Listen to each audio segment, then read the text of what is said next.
saya Laila Aryani dari Prodi PGMI dengan NIM 2019 31260017. Kali ini saya akan membuat video pembelajaran kelas 4 SD mata pelajaran IPS dengan materi sumber daya alam. Assalamualaikum warahmatullahi wabarakatuh. Alhamdulillah, baiklah anak-anak, sebelum kita mulai pelajaran, marilah kita berdoa terlebih dahulu. Let's pray. Finish. Bagaimana kabarnya hari ini anak-anak? Alhamdulillah baik, luar biasa, tetap semangat, Allahu Akbar. Alhamdulillah, wah Masya Allah, semuanya pada semangat ya hari ini, luar biasa. Baiklah, sekarang coba ditengok ya, kanan, kiri, depan, belakang. Apakah ada yang tidak masuk hari ini? Alhamdulillah, masuk semua ya, wah luar biasa. Nah, baiklah anak-anak, hari ini kita akan belajar mengenai sumber daya alam. Tujuannya adalah supaya anak-anak mengetahui apa itu sumber daya alam, kemudian anak-anak bisa mengamati sumber daya alam yang di sekitar kita, serta anak-anak bisa menjawab soal-soal mengenai sumber daya alam. Ya, anak-anak ibu sekalian, siapa yang tahu sumber daya alam itu apa? Yang bisa coba acungkan tangan? Ya, coba Ahmad. Bagus.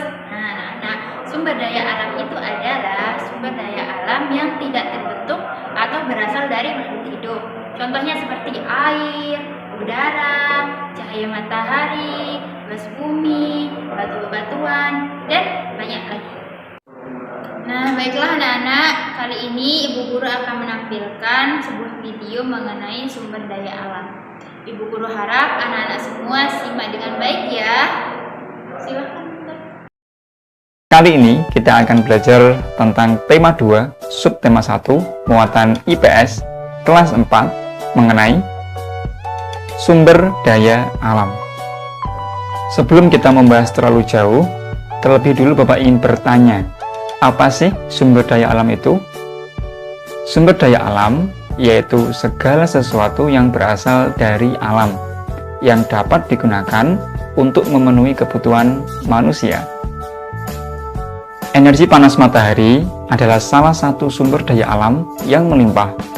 Tumbuhan seperti jagung juga merupakan sumber daya alam yang harus dibudidayakan. Sumber daya alam tersebut diberikan Tuhan untuk umat manusia. Sumber daya alam dibagi menjadi dua, yaitu sumber daya alam berdasarkan jenisnya dan sumber daya alam berdasarkan sifatnya. Sumber daya alam berdasarkan jenisnya dibagi menjadi dua kelompok, yaitu sumber daya alam hayati dan sumber daya alam non-hayati.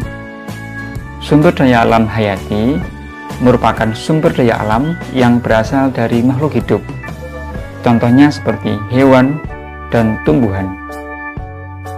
Sedangkan sumber daya alam non-hayati merupakan sumber daya alam yang bukan berasal dari makhluk hidup, contohnya seperti sinar matahari, udara, air, dan tanah. Berikutnya adalah sumber daya alam menurut sifatnya. Sumber daya alam ini dibedakan menjadi dua, yaitu sumber daya alam yang dapat diperbarui dan sumber daya alam yang tidak dapat diperbarui.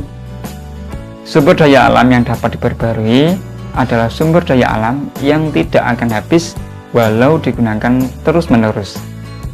Contohnya seperti hewan, tumbuhan, udara, dan air. Sumber tersebut termasuk kelompok sumber daya alam yang dapat diperbarui karena terus tersedia dan dapat kita kelola untuk kita perbanyak jumlahnya.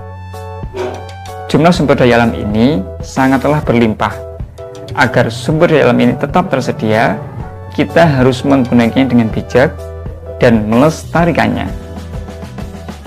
Sedangkan sumber daya alam yang tidak dapat diperbarui adalah sumber daya alam yang dapat habis jika digunakan terus-menerus. Contohnya seperti minyak bumi, emas, besi, dan berbagai bahan tambang yang lainnya. Sumber tersebut termasuk ke dalam kelompok sumber daya alam yang tidak dapat diperbarui. Mengapa demikian? Karena jumlahnya sangat terbatas. Misalnya, untuk menghasilkan minyak bumi, ini memerlukan waktu yang sangat lama. Oleh karena itu, kita harus hemat menggunakan sumber daya alam ini. Pemanfaatan sumber daya alam yaitu digunakan manusia untuk memenuhi kebutuhan hidup dan kesejahteraannya. Contoh pemanfaatan sumber daya alam dapat diperbarui. Yang pertama adalah sumber daya alam hewan dan tumbuhan. Manusia sering memanfaatkannya sebagai sumber makanan, kemudian pemanfaatan tenaga hewan untuk membajak sawah dan menarik delman.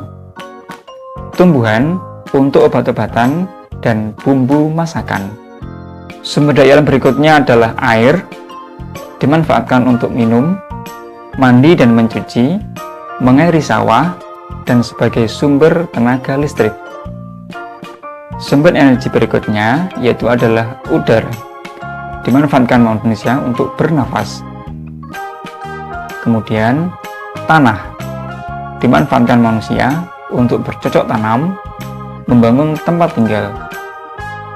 Kemudian matahari, dimanfaatkan manusia untuk menjemur pakaian, mengeringkan ikan asin, membantu proses pembuatan garam, dan sebagai sumber tenaga listrik. Contoh pemanfaatan sumber daya alam tidak dapat diperbarui. Yang pertama adalah sumber daya alam minyak bumi, dimanfaatkan manusia untuk bahan bakar kendaraan, dan sumber gas cair seperti LPG. Yang kedua adalah sumber daya alam emas, dimanfaatkan manusia untuk bahan baku pembuatan perhiasan. Yang ketiga adalah sumber daya alam besi, sebagai kerangka kendaraan dan bahan pembuatan alat rumah tangga, dan juga sebagai bahan konstruksi bangunan. Sumber daya alam yang kita miliki wajib kita manfaatkan dan diolah dengan sebaik-baiknya, serta tidak berlebihan dan sesuai dengan kebutuhan. Sekian pelajaran kita hari ini, semoga bisa bermanfaat untuk kita semuanya. Tetap belajar dan tetap semangat. Maju terus pendidikan Indonesia. Assalamualaikum warahmatullahi wabarakatuh. Terima kasih. Baiklah anak-anak, kita sudah menyaksikan video tentang sumber daya alam. Dari sini, ada yang masih belum paham? Atau ada yang ingin bertanya? Baik, semuanya sudah paham ya, Ibu Guru nggak paham. Nah, selanjutnya Ibu Guru akan memberikan tugas mandiri. Nanti ini dikerjakan di rumah ya, di buku paket halaman 14. Baiklah anak-anak, kita cukupkan pertemuan kali ini. Terlebih dahulu, anak-anak bisa merapikan buku pelajarannya masing-masing. Nah, selanjutnya Ibu Guru berharap nanti anak-anak di rumah mengulang lagi pelajaran yang sudah kita pelajari hari ini. Nanti pertemuan selanjutnya Ibu Guru akan bertanya tentang apa yang sudah kita pelajari. Baiklah anak-anak, semoga apa yang sudah kita pelajari hari ini bisa bermanfaat untuk kita semua. Baiklah, kita tutup dengan membaca Alhamdulillah dan doa kifaratul majelis. Let's pray. Finish. Baiklah, Ibu Guru akhiri. Wassalamualaikum warahmatullahi wabarakatuh.